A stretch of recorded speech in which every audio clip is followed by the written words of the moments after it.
Cases of black lung are at a 25-year high in Appalachia coal mining areas. As many as 1 in 5 underground miners showing evidence of that deadly disease. The epidemic was the focus of a summit hosted in part by Virginia Senator Mark Warner's office. Our Jackie DeFusco today learned how the federal government and this region are responding to the increase in cases. Josh, Sarah, experts at today's summit detailed needed research and reforms to prevent black lung in the first place and to improve the benefits process for miners already suffering. In 2002, I was doing triathlons. 2005, I couldn't hardly breathe.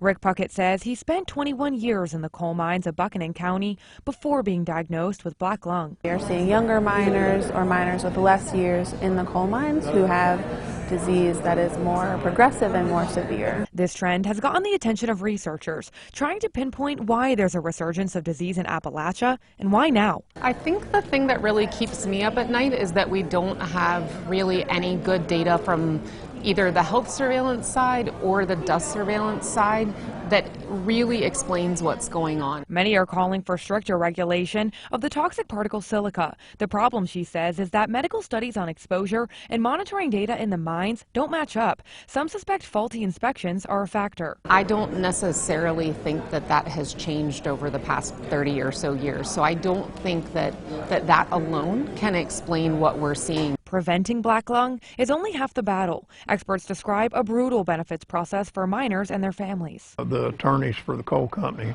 wrote me back and said, "We've never heard of you." They fight you so long that hopefully you give up or you die, and that's about as blunt as I can put it. Senator Mark Warner's staff acknowledged more work needs to be done. Right now, the Black Lung Benefits Improvement Act is on the table. That would not only speed up the process, but would also make the process more fair. Plus, the American Miners Act. To help shore up the Black Lung Disability Trust Fund that miners and widows rely upon to receive their benefits and their health care. Advocates in attendance hope the summit sends a message to lawmakers. A lot of people just kick the coal miner under the rug and forget about it.